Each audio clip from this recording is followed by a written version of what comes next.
Dental care multi speciality and implant centre doctor Salim Malik की जानिब से रोजाना मुफ्त चेकअप।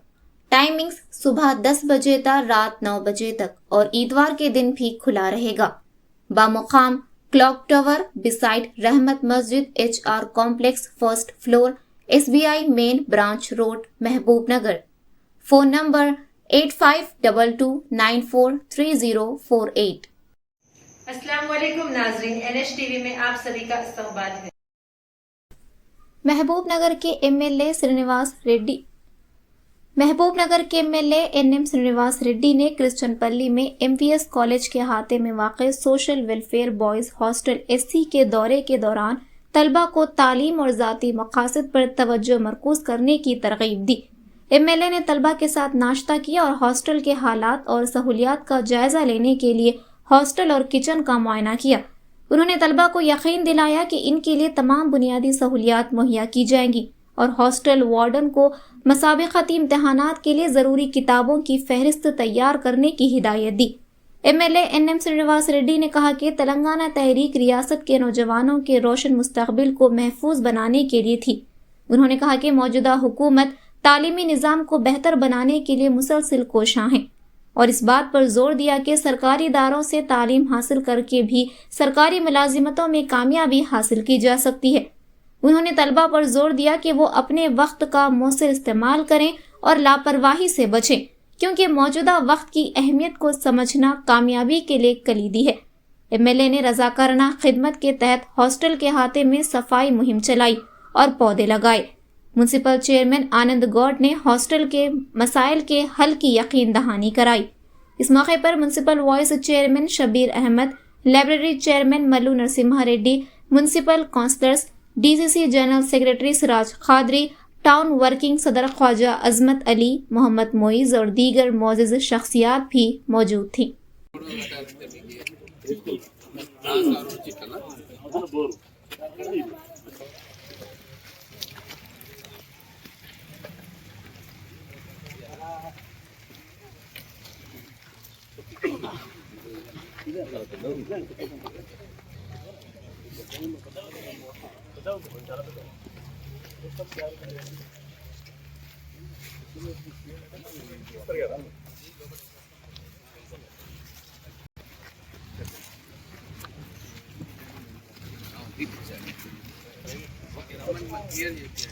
ఇది ఒకటే కాదు, మొత్తం హాస్టల్స్ అన్నిటిలో ఒక రౌండ్ వేసుకుంది.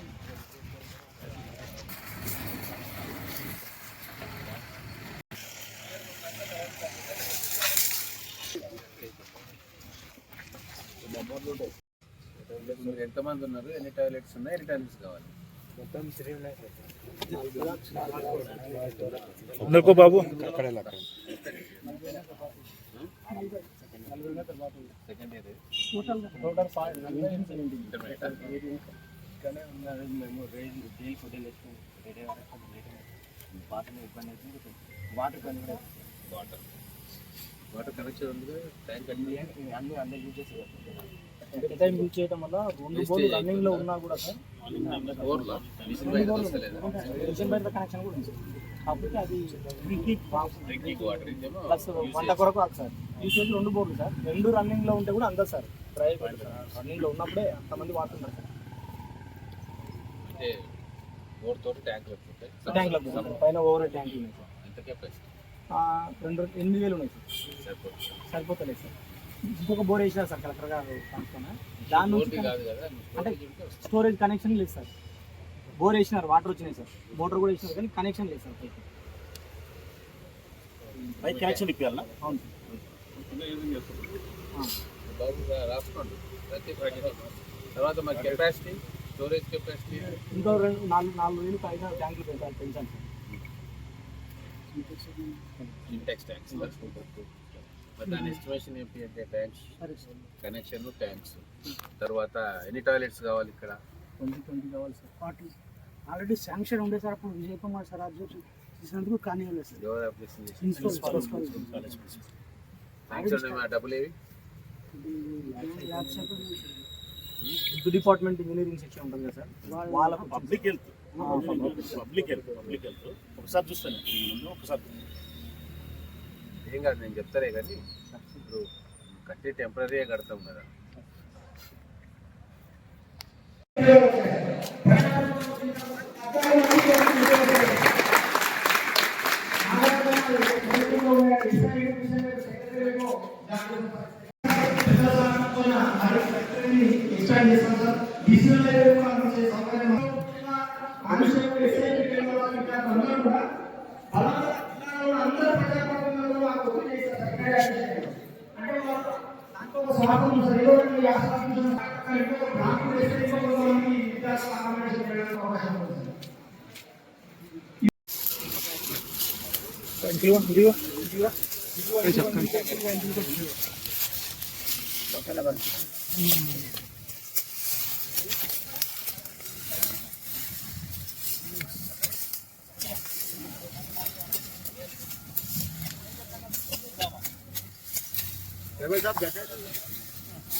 డైవర్ట్ చేస్తున్నారు. ఆ బిల్డింగ్ కంటే అలాగే ఉంది. మొన్న అక్కడ మినీ స్టేడియం పెట్టి పూర్తి చేసినారు. పూర్తి చేసిన తర్వాత మున్సిపాలిటీ వాళ్ళు ఒక చిన్న తాత్కాలిక లైన్ తీసి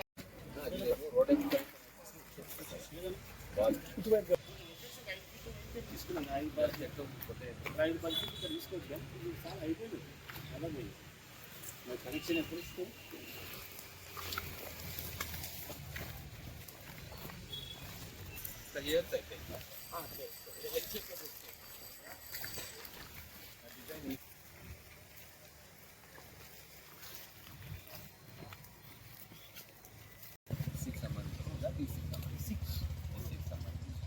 మరి ప్రపోజల్స్ పెట్టినామా? ఏమంటున్నారు? ఎప్పటివరకు శాంక్షన్ అయితే ల్యాండ్ ఏడ చూపిస్తారు? ఇది ఓకేనా? ఇక్కడ ఇంకో హాస్టల్ వస్తే అంటే వాళ్ళని అడగాలి. దాన్ని ఇయర్ మార్క్ చేసినాక నక్ష ఇవ్వండి, ఇస్తే మనకి ఎక్కడెక్కడ ఉందో దాన్ని డెవలప్ చేసుకోవచ్చు. ఉందా కాగితం? ఉందా మీ దగ్గర? ఉందా మ్యాప్? ఎంతవరకు వస్తుంది? ఎంత దగ్గర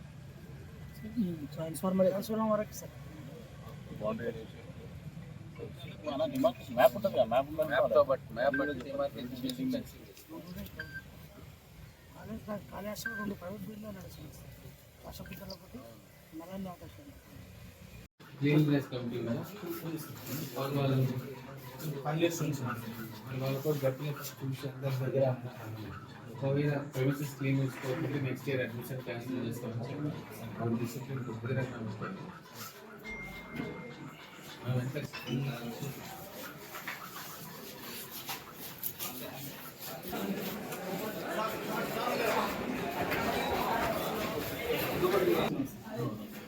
మెంబర్స్ దాదాపు 30 మెంబర్స్కి జాబ్స్ వచ్చినాయి సార్. 300 పోస్టింగ్స్ వచ్చాయి సార్. రోల్ మోడల్ లాగా ఎవరు చెప్పక్కర్లేదు సార్. అప్పుడు చదువుతున్నాను సార్.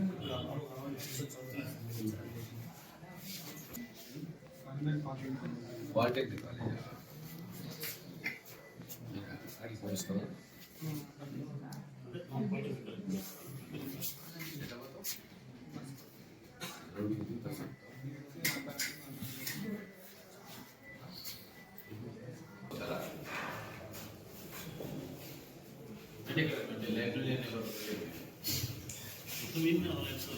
పిల్లల్ని ఒక సీనియర్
రామరెడ్డిగూడెం బాలికల పాఠశాలలో శ్రమదానం చేసినాం.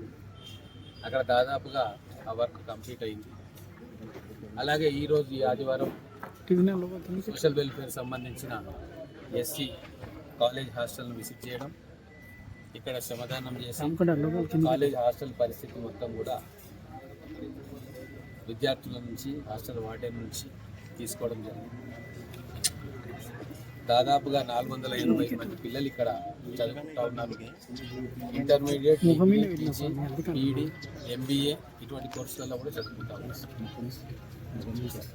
కొన్ని వసతులు ఇంకా కావాలని చెప్పి వాటన్నిటిని కూడా మేము మున్సిపాలిటీ ద్వారా, ముఠా ద్వారా, నా ఎస్డిఎఫ్ నిధుల ద్వారా చేయాలనుకుంటున్నాం. అలాగే పిల్లలకు కూడా చాలా కాంపిటేటివ్ ఎగ్జామ్స్ ప్రిపేర్ అవుతూ ఉన్నారు. ఇక్కడికి మహబూబ్ నగర్ ఈ పట్టణానికి మొత్తం ఉమ్మడి జిల్లా నుంచి కూడా మన పిల్లలు వస్తారు. గద్వాల, అల్లంపూర్, నారాయణపేట, కొల్లాపూర్, అచ్చంపేట నుంచి కూడా ఇక్కడికి వచ్చారు. వీళ్ళకు మంచి సౌకర్యాలు కల్పించి మంచి వాతావరణంలో వాళ్ళు జీవితంలో నిలబడేటట్టుగా చేయాల్సిన బాధ్యత మా అందరికీ ఉంది. అందుకే ప్రత్యేకమైన శ్రద్ధ తీసుకుంటాం. ఈ హాస్టల్ మీద కావాల్సిన మౌలిక సదుపాయాలన్నీ కూడా ఒక్కొక్కటిగా గతంలో ఉన్న ప్రభుత్వాలు వీళ్ళని తీసుకోవాలి. కానీ ఇప్పుడు మేము విద్య మీద అమితమైన ఇంపార్టెన్స్ ఇస్తూ ఉన్నాం. దానికి కావాల్సిన ఏర్పాట్లు చేస్తూ ఉన్నాం.